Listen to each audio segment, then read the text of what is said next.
नमस्कार दोस्तों, स्वागत करता हूं आपका अपने YouTube चैनल पर। पिछले वीडियो में हमने भारत के प्रागैतिहासिक कालीन चित्रकला के बारे में हमने देख लिया था और उनके केंद्र कहाँ कहाँ पर थे, ये सब हमने देख लिया था। इस वीडियो में हम देखेंगे सिंधु घाटी सभ्यता की कला, यानी हम इतिहास में या कहते तो कला के इतिहास में हम धीरे धीरे क्रमिक रूप से हम आगे की ओर बढ़ रहे हैं और एक एक युगों को हम निपटाते हुए चलेंगे। तो पहला था हमारा प्रागैतिहासिक कालीन कला, जहाँ पर हमने देखा कि आदि मानव जो कि गुफाओं में निवास करता था, पाषाण काल का जो मानव था उसके द्वारा जो कलाकृतियाँ निर्मित की गई उसे हमने देखा। उसके केंद्र भारत में कहाँ कहाँ थे ये हमने देखा। हमें पढ़ना है इसका विदेशों में भी कि पाश्चात्य कला के अंतर्गत हमें ये पढ़ना है कि प्रागैतिहासिक कालीन पाश्चात्य चित्रकला कहाँ कहाँ से मिली है और वहाँ पर कैसे चित्रकारी की गई, ये भी हमें पढ़ना है। हालांकि ये सिलेबस में दिया गया नहीं है, अलग से मेंशन नहीं किया गया है, इसमें सिर्फ भारतीय चित्रकला का इतिहास बताया गया है, लेकिन हमें पढ़ना है क्योंकि प्रश्न वहाँ से भी पूछे जाते हैं और 4 से 6 क्वेश्चन शायद कुछ ज़्यादा हो गया, 1 या 2 क्वेश्चन कभी कभी पाश्चात्य प्रागैतिहासिक कला केंद्रों से आ जाता है।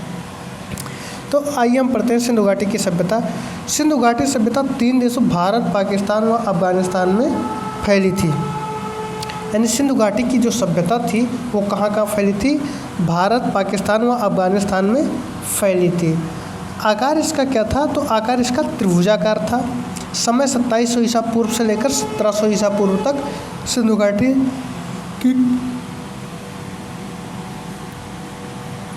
घाटी सभ्यता का काल माना जाता है। यहाँ मैं आपको एक चीज़ और बता दूँ कि उससे पहले प्राक हड़प्पाई सभ्यता थी, यानी पहले आरंभिक अवस्था जिसे कहते हैं। हड़प्पा सभ्यता का जो अपना परिपक्व अवस्था है वो हम 2700 ईसा पूर्व से लेकर 1700 ईसा पूर्व हम कहते हैं। उससे पहले जो हड़प्पा कालीन सभ्यता थी उसका जो आद्य अवस्था था या आरंभिक अवस्था थी वो उससे पहले थी और उसके बाद उत्तर हड़प्पाई सभ्यता जो थी वो अलग है। हम परिपक्व सभ्यता की बात कर रहे हैं। इसमें क्षेत्रफल इसका कितना है? तो 12,99,600 वर्ग किलोमीटर। ये पाकिस्तान से बड़ा, अपने आप में ये क्षेत्रफल पाकिस्तान को पीछे छोड़ देता है। ठीक। विस्तार कहाँ से था? तो जम्मू कश्मीर में मांडा, ये उत्तर में था। पश्चिम में अगर हम देखें तो सुतका गेंडोर पाकिस्तान, दास्क नदी। पूर्व में देखें तो आलमगीरपुर उत्तर प्रदेश, हिंडन नदी। और दक्षिण में देखें तो दैमाबाद प्रवरा नदी महाराष्ट्र के पास। इसका जो विस्तार है ये पूर्व, पश्चिम, उत्तर, दक्षिण में कहाँ कहाँ तक था ये है। अगर हम इसके प्रमुख स्थलों की बात करें तो परिपक्व अवस्था में यहाँ पर जो स्थल पाए गए हैं उनकी संख्या तो लगभग 1500 से ज़्यादा है, लेकिन जो परिपक्व अवस्था में या परिपक्व हड़प्पाई सभ्यता थी उसमें जो मुख्य शहर हैं या मुख्य नगर हैं उनकी संख्या 6 है। ठीक है, तो हम आइए देखते हैं एक एक करके। हड़प्पा नगर, तो हड़प्पा नगर में रावी नदी के तट पर पाकिस्तान में मांडुगुमरी जिला पंजाब में है। हड़प्पा नगर कहाँ पर है? रावी नदी के तट पर है, पाकिस्तान में मांडुगुमरी जिला पंजाब में। और ध्यान रखने वाली बात है कि सबसे पहले हड़प्पा की ही खोज हुई थी, हड़प्पा के स्थल पर ही, और इसी कारण से हम हड़प्पाई सभ्यता भी कहते हैं। दयाराम साहनी ने 1921 में इसकी खुदाई करवाई थी। हड़प्पा को ऋग्वेद में हरियूपिया कहा गया है। ऋग्वेद में क्या कहा गया है? हड़प्पा को हरियूपिया कहा गया है।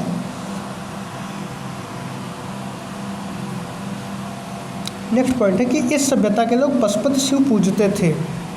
ये कैसे पता चला? तो जो यहाँ की मुहरें प्राप्त हुई हैं उस पर जो आकृति बनी है, उस आकृति, अभी आप आगे पढ़ेंगे कि मोहनजोदड़ो से मोहरें जो प्राप्त हुई है उन आकृतियों पर जो मतलब जिस व्यक्ति की आकृति बनी हुई है उससे पशुपति की संज्ञा दी जाती है। तो इससे यह अनुमान लगाया जाता है कि हाँ यहाँ पर पशुपति की पूजा की जाती थी। मुहरें टेराकोटा से बनाई गई हैं। जो मुहरें बनाई गई हैं वो टेराकोटा से बनाई गई हैं। इस सभ्यता में बनी मूर्तियाँ पक्की मिट्टी की हैं जो चिकोटी पद्धति से निर्मित हैं। नेक्स्ट पॉइंट है लाल पत्थर से बनी एक धड़ की मूर्ति जिसकी लंबाई 3.25 इंच ऊंची है। यह मूर्ति राष्ट्रीय संग्रहालय नई दिल्ली में संग्रहित है। ये इंपॉर्टेंट क्वेश्चन है। इस तरह के प्रश्न आपसे पूछे जाते हैं कि जो हड़प्पा कालीन मूर्ति मिली है या हड़प्पा कालीन जो साधु की एक मूर्ति प्राप्त हुई है वो कहाँ पर संग्रहित की गई है, तो वो राष्ट्रीय संग्रहालय नई दिल्ली में संग्रहित की गई है। नेक्स्ट पॉइंट है कि माँ के साथ जुड़वा बालकों की मिट्टी की मूर्ति मिली है। ये मूर्ति राष्ट्रीय संग्रहालय नई दिल्ली में है। माँ के साथ बच्चे की जुड़वा मूर्ति ये कहाँ से मिली है, तो ये आप बताएंगे कि हड़प्पा सभ्यता से मिली है। हड़प्पा सभ्यता में कहाँ से मिली, तो हड़प्पा नगर से मिली है। और इसमें क्या है कि माँ के साथ जुड़वा बालकों की मूर्ति है और ये कहाँ संग्रहित है, राष्ट्रीय संग्रहालय नई दिल्ली में संग्रहित है। काले पत्थर से बना एक आदमी का धड़ मिला है। धड़ क्या होता है, सर के नीचे का पूरा हिस्सा जो नृत्य मुद्रा में है, जिसे नटराज भी कहा गया है। यह 7-8 इंच ऊंची है, इसमें 4 हाथ हैं। तो काले पत्थर से बना एक आदमी का धड़ मिला है, उसे क्या कहा गया है, नटराज कहा गया है। इसकी ऊंचाई कितनी है, लगभग 7 से 8 इंच। इसमें कितने हाथ हैं, 4 हाथ हैं। नेक्स्ट पॉइंट है अन्नागार, दुर्ग, रक्षा प्राचीर, निवास गृह आदि मिले हैं। रंगे हुए चित्रित पात्र मिला है। सड़कों की चौड़ाई 33 फीट की थी। सड़कें एक दूसरे को समकोण पर काटती थीं। हड़प्पा से मिट्टी के बने पात्र के ढक्कन पर 2 हिरन का लाल पृष्ठभूमि पर चित्र बना हुआ है। यानी जो हिरन का चित्र बना है उसकी पृष्ठभूमि किस रंग की है, तो उसकी पृष्ठभूमि आपकी लाल रंग की है। यल आकार की ईंटें जलोढ़ मिट्टी से बनाए जाते थे। यल आकार की जो ईंटें थीं वो यल आकार की थी, वो किससे बनाई जाती थी, जलोढ़ मिट्टी से बनाई गई हैं। नेक्स्ट शहर है आपका मोहनजोदड़ो। इसका खोज 1922 में राखल दास बनर्जी ने किया था। स्थिति लरकाना जिले में सिंधु नदी के तट पर पाकिस्तान। मोहनजोदड़ो का अर्थ है मृतकों का टीला, या इसे कभी कभी हम प्रेतों का भी स्थान कहते हैं। प्राप्त वस्तुएं क्या क्या है यहाँ की, योगी की मूर्ति, पुजारी की मूर्ति, एक सिर रहित मूर्ति, तांबे की 2 तवंगी मूर्तियाँ, कांस्य के नर्तकी की मूर्ति, स्नानागार, घरों में कुएं के प्रमाण मिले हैं। मोहरों पर कुबड़ वाले बैल की आकृति मिली है। तो दोस्तों यहाँ पर आपको देखना क्या है कि मोहनजोदड़ो से जो वस्तुएं प्राप्त हुई हैं वो क्या क्या चीज़ें हैं, तो यहाँ पर मैंने मेंशन कर दिया है। जो जो चीज़ें हैं वो यहाँ पर मेंशन हैं, उनको आपको देखना है। फिर है मोहनजोदड़ो से प्राप्त मुहर पर पशुपत की आकृति उत्कीर्ण है। जैसा कि मैंने आपको बताया कि कैसे पता चला उन लोगों को कि पशुपत की पूजा करते थे, तो यहाँ जो मोहरें पाई गए हैं मोहनजोदड़ो में उस पर वो उत्कीर्ण है, जिसमें 6 पशुओं को उकेरा गया है। दाएं तरफ हाथी और बाघ है, बाएं तरफ भैंसा और गैंडा है। दाएं तरफ क्या क्या है, हाथी और बाघ है, और बाएं तरफ गैंडा और भैंसा है। मूर्ति के नीचे 2 हिरन हैं। यह पशुपत शिव की मूर्ति है। स्नानागार के पूर्व में कुषाण कालीन स्तूप है। इसका निर्माण अंग्लिश ने किया था। यानी स्नानागार जो मिला है मोहनजोदड़ो का, उसके सामने क्या है, कुषाणकालीन स्तूप है। इसका निर्माण किसने कराया था, अंग्लिश ने कराया था। यहाँ सड़कें सबसे बड़ी हैं। यहाँ से सूती कपड़े के टुकड़े, यहाँ मोहरें 2/4 तथा 11/4 इंच वर्गाकार हैं। फिर है लोथल नगर। SR राव ने 1955 से 1963 से लोथल नगर की खुदाई करवाई। स्थिति का है लोथल अहमदाबाद में भोगवा नदी के किनारे स्थित है। प्राप्त वस्तुएं क्या क्या है यहाँ से, तो पक्के रंग में रंगा हुआ पात्र, तांबे का हंस, शतरंज के बोर्ड, अनाज की बालें, धूर्त लोमड़ी का चित्र, घास तथा लताएं, हाथी की हड्डी, धान की भूसी, सावधानी का अवशेष, प्रसिद्ध बंदरगाह, मनके बनाने के कारखाने, चावल के साथी, मृद भांड, पाषाण औजार, मोहरें, बाट एवं मापतोल की वस्तुएं।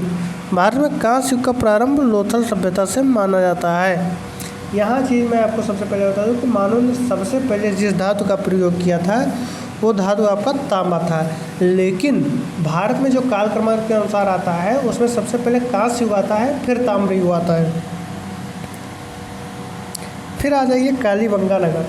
कालीबंगा कहाँ है, तो कालीबंगा का अर्थ होता है काले रंग की चूड़िया होता है। कालीबंगा गंगा नगर में घग्गर नदी के तट पर स्थित है। और घग्गर नदी का राजस्थान में, या गंगानगर का राजस्थान में। खुदाई का कार्य 1953 में एक घोष ने किया था। प्राप्त वस्तुएं क्या है, तो कालीबंगा से अग्नि कुंड के साक्ष्य मिले हैं। कालीबंगा से कच्ची ईंटें, कब्रिस्तान, जुते हुए खेत, बेलनाकार मोहरें, अलंकृत ईंटें, ईंटों से निर्मित चबूतरे, हवन कुंड, अन्नागार, समाधान, कांसे की बनी सुई, लकड़ी के नाले आदि मिले हैं। कहाँ से? ये मिले हैं आपको कालीबंगा से। फिर आ जाइए रोपड़ नगर। खुदाई 1953 में वाई.डी. शर्मा ने रोपड़ नगर की थी। स्वतंत्रता प्राप्ति के पश्चात रोपड़ पहला हड़प्पाई स्थल है जिसकी खुदाई भारत में हुई। स्वतंत्रता प्राप्ति के पश्चात सबसे पहला कौन सा स्थल खोदा गया? रोपड़ खोदा गया, और यह भारत में पहला है। प्राप्त वस्तुएं चित्रित मृदभांड यानी चित्रित मिट्टी के बर्तन, तांबे की कुल्हाड़ी। फिर आ जाइए नेक्स्ट है चनहुदड़ो। चनहुदड़ो मोहनजोदड़ो से 80 मील दक्षिण में सिंधु नदी के किनारे पर स्थित है। खुदाई गोपाल दास मजूमदार ने 1931 में किया था। प्राप्त वस्तुएं क्या है? पीतल की बनी बतख, अलंकृत हाथी, खिलौने, लिपस्टिक, कुत्ते के द्वारा बिल्ली का पीछा करने का साज, वक्राकार या यल आकार की ईंटें। फिर रहे नेक्स्ट पॉइंट राखीगढ़ी। हरियाणा के हिसार जिले में स्थित है। 1963 में इसकी खोज हुई तथा व्यापक उत्खनन 1997 से 99 तक चला। अमरेंद्र नाथ ने इसका उत्खनन करवाया।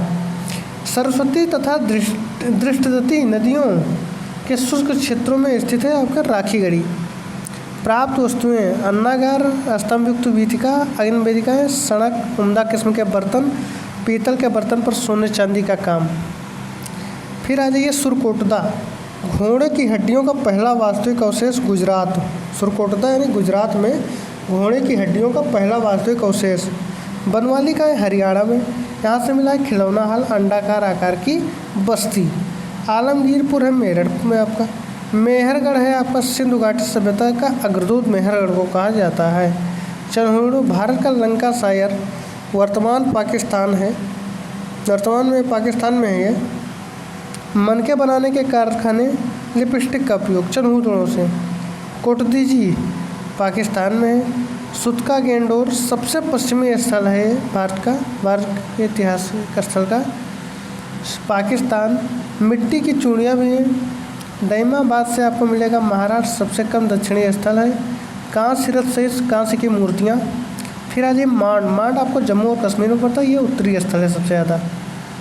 हड़प्पा सभ्यता की वास्तुकला अगर हम देखें तो हड़प्पा और मोहनजोदड़ो नगर जो है वो आयताकार ग्रिड पद्धति से है, यानी वो जालीदार एक तरीके से। सड़कें हैं उत्तर दक्षिण पूर्व पश्चिम समकोण पर एक दूसरे को काटते हुए। अब आप समझ गए होंगे कि जालीदार का मतलब क्या है। भवन कैसा है? आवास गृह, सार्वजनिक भवन और सार्वजनिक स्नानागार, ये 3 चीज़ें बनती थीं। नगर ऊंचे गढ़ का दुर्ग कहते थे और निचला नगर कहलाता था। तो ऊंचे गढ़ में अभिजाति वर्ग के लोग रहते थे और नीचे में आमजन के लोग रहते थे। हड़प्पाई नगरों की प्रमुख विशेषता थी सार्वजनिक स्नानागारों का प्रचलन था, उन्नत जल निकासी व्यवस्था थी। टिग्रिस यूफ्रेट्स दक्षिण फरात घाटी के मेसोपोटामियाई लोग सिंधु सभ्यता को मेहुला कहते थे। हड़प्पाई सभ्यता की मूर्तियाँ, हड़प्पा सभ्यता त्रिआयामी कृतियाँ बनाने में बहुत कुशल थे। सबसे अधिक मोहर, कांस्य मूर्तियाँ और निर्माण प्राप्त हुए हैं। मोहर क्या है कि अधिकांश मोहरें वर्गाकार। मोहर बनाने के लिए नदी तल में पाए जाने वाले मुलायम पत्थर स्टेराइट का सर्वाधिक उपयोग किया जाता था। सोने में हाथी के दांत की कुछ मोहरें मिली हैं। मोहरों पर जो चित्राक्षर है उसे पढ़ा नहीं जा सका है। द्विदिशात्मक लेखन, दाएं से बाएं और दूसरी पंक्ति में बाएं से दाएं, यानी दोनों दिशा में लिखा गया है।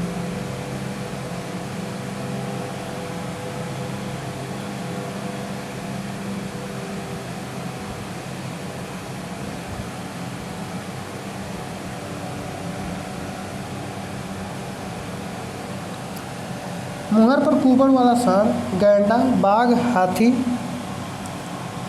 भैंस, बायसन, बकरी, मारकोर, साकिन, मगरमच्छ आदि के चित्र हैं मोहरों पर। गाय का कोई साक्ष्य नहीं है।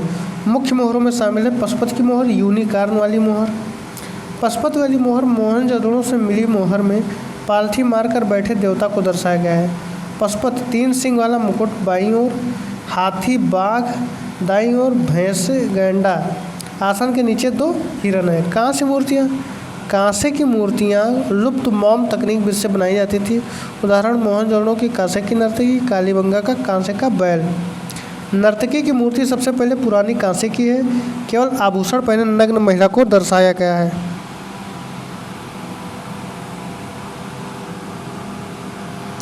4 इंच की इस मूर्ति में बाएं हाथ में चूड़ियाँ तथा दाहिने हाथ में कंगन और ताबीज पहने हुए हैं। यह अपने कूल्हे पर दाहिने हाथ रखे त्रिभंग मुद्रा नृत्य मुद्रा में खड़ी है। टेराकोटा क्या? टेराकोटा मूर्तियाँ बनाने के लिए पकी हुई मिट्टियों का उपयोग किया जाता है। इन्हें पिंचिंग विधि का उपयोग करके बनाया जाता था। ये अधिकांशतः गुजरात और कालीबंगा के स्थलों से मिलती है। कौन सी चीज़ है? टेराकोटा। और उससे बनी मूर्ति कौन सी है? मातृ देवी की मूर्ति, सींग वाले देवता का मुखौटा, खिलौने। फिर दाढ़ी वाले पुजारी मोहनजोदड़ो से मिले, स्टेराइड की बनी है। पुरुष धड़, लाल बलुआ पत्थर की मूर्ति हड़प्पा से प्राप्त। मृदभांड 2 प्रकार के होते थे, सादे मृदभांड और चित्रित मृदभांड। लाल एवं काले मृदभांड, पृष्ठभूमि रंगने वाले काला रंग, डिजाइन काले रंग, आकृति वृक्ष, पशु, पक्षी, ज्यामितीय प्रतिरूप, चित्र। सादे मृदभांड का उपयोग जो होता था वो अनाज एवं पानी भंडार जैसे घरेलू आयोजनों में होता था। कौन सा चीज़? सादे मृदभांड का। और छोटे पात्रों का उपयोग सजावटी प्रयोजनों में होता था। आज भी आप ये देख सकते हैं, ये सारी चीज़ों को आप देख सकते हैं। तल में बड़े छेद एवं छोटे छेद वाले मृदभांड, इनका उपयोग शराब लुटने के लिए किया जाता था। आभूषण अगर हम देखें तो पुरुष एवं महिलाएं दोनों कंठाहार, पट्टिका, बाजूबंद, अंगूठी जैसे आभूषण पहनते थे। महिलाएं करधनी, झुमके और पायल, कॉर्नेलियन, नीलम, क्वार्टज, स्टेटाइट आदि से बने हुए मनके भी काफ़ी लोकप्रिय थे। कारखाने कहाँ थे? चन्हुदड़ो और लोथल में थे। कपड़ों के लिए हड़प्पाई कपास और ऊन का प्रयोग करते थे। तो इस तरीके से आपका सिंधु घाटी सभ्यता समाप्त हुआ। अब इस पर आधारित हम प्रश्न करेंगे, तत्पश्चात हम आगे बढ़ेंगे। आप लोग प्लीज़ इस वीडियो को लाइक, शेयर और सब्सक्राइब जरूर करें। धन्यवाद।